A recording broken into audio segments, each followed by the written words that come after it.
And the Jonas Brothers' lives were never the same. That's why they don't like to film Free Willy, Free Willy 2, The Adventure Home, Free Willy 3, The Rescue, or the book Moby Dick. The end. Well done, Tabitha, and thank you for that very informative oral book report. You're welcome, Sister Stein. I had no idea that all three of the Jonas Brothers had been swallowed by a whale. Girls, I can't thank you enough for these wonderful oral book reports. As your permanent substitute teacher for the rest of the semester, I'm sure all of you remember, though I frequently don't, that I've never fully recovered from my chronic case of amnesia. And these oral book reports are filling my brain with all sorts of useful information that, after the amnesia, well, I had simply forgotten. In a way, you girls have become my teacher, and you've certainly heard a lot about some very interesting people now, haven't we? Lori presented a book report titled Miley Cyrus, Disney Princess Gone Raw. I forgot to add that Miley's behavior has had a fussing effect on her dad, Billy Ray, and that it's given him an achy, flaky heart. Oh, and that breaks mine. Okay, book reports suck. I mean, first you have to figure out what book it was you were actually supposed to read for class. Then you have to Google the book to get the general information, Wikipedia the book to get the plot, SparkNotes the book to get the details, and then watch the movie and piece it all together. After that, you need to hope and pray that your teacher doesn't know what the internet is. Heads up, off, whatever. An oral book report on Marie Antoinette by Gregory T. Burns. Oh, and our clock's not working, but it looks like we have time for one more report before lunch. Let's see. Bethany, would you like to go next? Sure, Sister Stein, but my book report's a little bit different. Is that okay? I picked Marie Antoinette. Goodness, you chose Marie Antoinette? That's certainly an interesting choice. What made you choose her?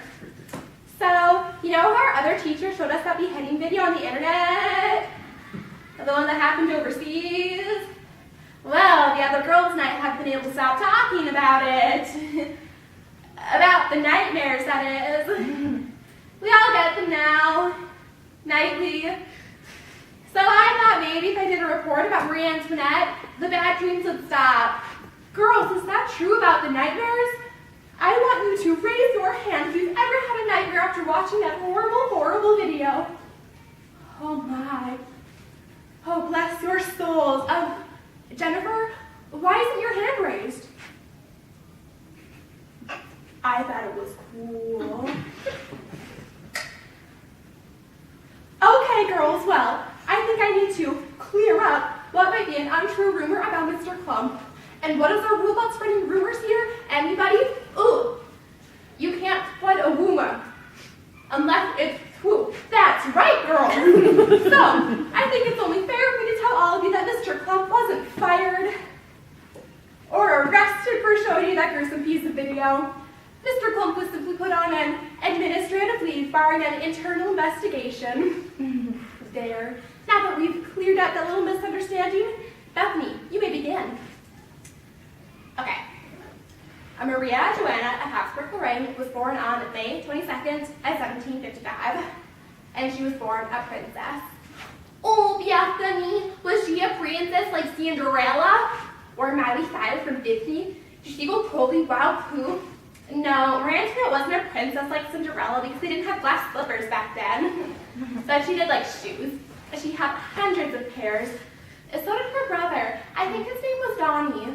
That is so interesting, Bethany. I never knew that before. I think I own one of their albums. What else can you tell us about Marie Antoinette? Oh well, when she grew older, she was forced to marry a man who would one day become the King of France. And he was nice to her. He let her eat anything she liked. And although she maintained a slim waistline, her hips grew to an enormous size. That's why in all the photos of her you see on the computer, she may look small. But you can tell by the shape of her skirts that her hips were a hippo. Oh, what did she like to eat, Bethany? Well, according to the information on the internet, Marie Antoinette liked to eat cake. And I think that's it, actually. The internet never said she ate anything else. And by looking at those pictures of her, it makes sense. They didn't have sugar-free desserts back then. Were the cakes soft and moist? Actually, I think the cakes were mostly hard as rocks. Hard cake. Even better. Okay, well, it also said on the internet that Marie Antoinette's favorite kind of cake was marble. And you don't have to be a geologist to know that marble is hard and expensive. Oh, I know, Bethany. My mother got new marble countertops for her kitchen last year. They cost more than the tuition to this school. Anyway, Marie Antoinette's husband became the king of France. That made Marie Antoinette the queen of France. And they were rich. They were richer than Oprah. But the rest of the people of France were poor. And they were so poor that they started a French Revolution. It was called the French Revolution. And the poor people didn't think it was fair that Marie and her husband could eat cake all day long, and they couldn't. Oh, that's so sad. I bet they like to eat cake too, but they were too poor to have cake. And there weren't cheap cake mixes in the store like there are today because Betty Crocker and Heinz weren't born yet. Excellent, girls. This is what education is all about. Sharing, teaching one another, and giving me the one thing I lost during my amnesia. I just love you girls. Bethany, please tell us more. Okay, so the people of France went to Marie Antoinette's house, they went to her castle, and they banged on the door. And they said, "Hey Marie, stop thinking about how you're in the country, and your brother's a little bit rock and roll. Oh, we're hungry." And Marie was like, "Oh, just let them eat cake. It's not that fattening anyways." Well, did she give them any cake? And no, she did not. Marie Antoinette is just like my dad.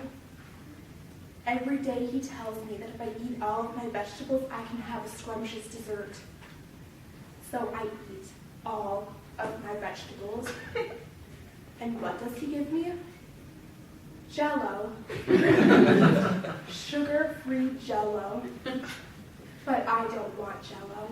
I want cake. Jennifer, why are you so creepy? Be careful, girls. That's how rumors start. It's Sister Stein. It's not a rumor. It's true. Jennifer is creepy. You are absolutely right. Jennifer is one scary young lady. Please, accept my apologies. Now, girls, let's let Bethany finish her report. Okay, so the people of France finally grew to despise Marie Antoinette and her husband. So they arrested her, took her to the guillotine, and they chopped off her head. Oh, this is just like the video Mr. Plum showed us. I just know I'm gonna have nightmares again tonight. Think of it like Ozzy Osbourne, the heavy metal rocker who bit the head off a bat on stage. I saw it on the internet. I thought it was cool. Okay, all of you guys are getting it wrong. Stop thinking about the beheading and think about cake instead. Well, that's what I've been doing for the past week and a half. I've only thought about cake. And guess what? The nightmares are gone. Yes, it's true that I've been obsessing over cake, and yes, it's true that I've grown 2 hand sizes, but all of you must make a decision. Do you want to have nightmares? Or do you want to eat all the cake your heart desires until you have to buy new clothes? I chose the latter, but the choice is yours, and yours alone. I love cake, and the nightmares have stopped. The nightmares have stopped. Well, on that note, it is time for lunch. Oh, and girls, I think you'll be happy to see the dessert for today is cake.